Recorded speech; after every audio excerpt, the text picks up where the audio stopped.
আচ্ছা আইফোনে শুনেছিলাম এই লেখাগুলো সোজা হয়ে যায়, হচ্ছে না কেন? সোজা হয় তো হচ্ছে না কেন আমার? এখন দেখতে পাবো না, পরে সোজা হয়ে যাবে। ও যখন রেডি হয়ে যাবে তখন।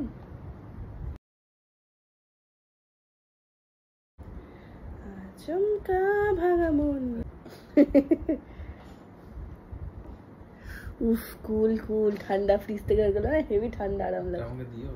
হ্যাঁ নিও, দেবো তোমাকে, লাগিয়ে দেবো একটা তোমাকে। বেশ किसी दिन नजर देखें।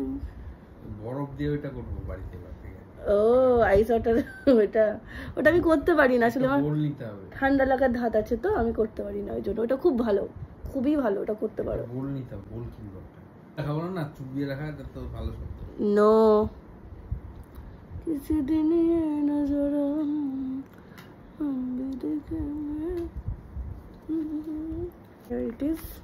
এটা হচ্ছে নাইকা থেকে পারচেস করেছি আমি। এটা হচ্ছে লেমন অ্যান্ড হানি মাস্ক, ঠিক আছে। তো এটা আমি একটু অফারেই পেয়েছি, 3টের সাথে 3টে ফ্রি, মানে 50 করে 50 করে পড়েছে পার সিট, 50-এর থেকেও কম, ইউ ক্যান সে 46 or 47 এরকমভাবে পার মাস্ক পড়েছে। তোমরা জানো যে ভ্যারাইটি বললাম তো, এই যে নাইকার লেমন অ্যান্ড হানি বললাম, ফার্স্টেই বললাম। হ্যাঁ অনেক ভ্যারাইটি, তো আমি 6টা নিয়েছি, 6 পিস, তো ওগুলো সবই আছে। ফার্স্ট ডে এটাই ট্রাই করলাম আফটার সো লং, 1 মাস পর বলে আমি মুখ ধুচ্ছি ভালো করে। এটা স্কিনটাকে হাইড্রেট করে, ঠিক আছে, অ্যান্ড একটা কুলিং এফেক্ট দেয়, যেহেতু আমি ফ্রিজ থেকে ডাইরেক্ট বের করে লাগালাম, সেই জন্য একটা কুলিং এফেক্ট, গ্লো দেয় স্কিনে, আর পিউরিফাই করে স্কিন, ঠিক আছে। অ্যান্ড একটা এরও ভালো স্কিনের জন্য, একটু ভালো হাইড্রেশন অ্যাড করে। আর আমি যেহেতু 1 মাস ধরে জাস্ট, লেখা তো আছে, এটা আমি জানি না, দেখেও বলতে পারবো। আর যেহেতু আমি 1 মাস ধরে কিচ্ছু করিনি, নিজের চেহারা দেখিনি, মুখ দেখিনি, আয়নায় দেখিনি, সেই জন্য আজকে প্রথম বোধহয় 28 days লেটার, মানে আজকে 28 দিন হলো না এটা, তো 28 দিন পরে আমি প্রথম মুখ ধুয়ে, মানে মুখ মোটামুটি ধুচ্ছিলাম ফেস ওয়াশ দিয়ে খুব ঝামেলা করে বাড়ি রুমের মধ্যে বালতি ফাল্টি এনে, কিন্তু আজকে আমি প্রথম মানে আরামসে ভালো মতন বাথরুমে চান করে মুখ ফেস ওয়াশ করে দেন আমি এটা লাগাচ্ছি, মানে ফিলিং সো গুড যে আমি অনেকদিন পর স্কিন কেয়ার করতে পারছি। আর ঠিক আছে আমি বেশি বকবক করবো না, একটু চুপ থাকতে হয়। চলো 10 মিনিট পর, 10 to 15 মিনিটস পর রেজাল্ট দেখাবো। বাই।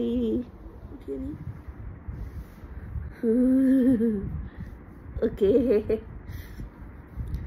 এগুলো এক্সট্রাগুলো কিন্তু এরকমভাবে তোমরা গলায় অ্যান্ড হাতে এগুলোতে লাগিয়ে নিতে পারো, ঠিক আছে, কানে অ্যান্ড পুরো নেকটাতে তোমরা ভালো করে এভাবে ওয়েস্ট না করে, এটা যতটা এক্সট্রা আছে আর কি, আমরা বাঙালি মানুষ, ঠিক আছে, কিছু ফেলি না, মানে লাইক পেস্ট থেকে একদম টিপে টিপে পেস্ট বের করি। তো ট্রাই করো যে এগুলো পুরো এরমভাবে পুরোটাতে গলাতে করে নেওয়া, ঠিক আছে। আমি তো এটাই করি, তাই তোমাদেরকে সাজেশন দিচ্ছি যে তোমরাও করতে পারো এরকম সেম জিনিসটা। অ্যান্ড ওই প্যাকেটটার মধ্যে অনেকটা আছে সিরাম, এবার সেটা আমি কি করবো আমি ভাবছি, আমি হয়তো ওটা রেখে দেবো ফ্রিজে, আমি নেক্সট ডে হয়তো আবার মুখে এমনি লাগিয়ে নেবো, বিকজ অনেকটা আছে আর আমার এতটা প্রয়োজন পড়বে না আজকে। সো আর এই দেখো স্কিনটা কোনো ইমপ্রুভমেন্ট তোমরা দেখতে পাচ্ছ কিনা জানিও আমাকে, হালকা হাতে এভাবে ম্যাসাজ করে নিতে পারো। আমার এখন দরকার নেই বিকজ পুরোটাই ড্রাই হয়ে গেছে, মানে আমার অ্যাকচুয়ালি একটু লেট হয়ে গেল, খুলতে আমি ভুলে গেছিলাম, শুয়ে পড়েছিলাম দিয়ে, মানে 15 মিনিটস ক্রস করে গেছিলো, 20-25 মিনিটস হয়ে গেছিলো, যেটা ঠিক না, যেটা কিন্তু তোমরা করো না, মানে ট্রাই করবে 10 থেকে 15 মিনিটের মধ্যেই রিমুভ করার, ঠিক আছে। তো yeah but I can see the glow, you know, দেখো বুঝতে পারছো, ইয়েস। তো ভালো লাগছে, অনেকদিন পর নিজেকে নিয়ে একটু স্কিন কেয়ার করে খুবই ভালো লাগছে। কি তো ফিলিং গুড অ্যাকচুয়ালি, অনেকদিন পর নিজে চর্চা করছি। দেখবে স্কিন কেয়ার করলে মুডটা ভালো হয়ে যায়। আর আমি তো গত 1 মাস ধরে কিছুই করিনি, যেমনটা তোমাদেরকে বললাম, বেড থেকেই উঠিনি, তো সেই ক্ষেত্রে আরও খুব ফ্রেশ লাগছে আজকের দিনটা। চলো বাই।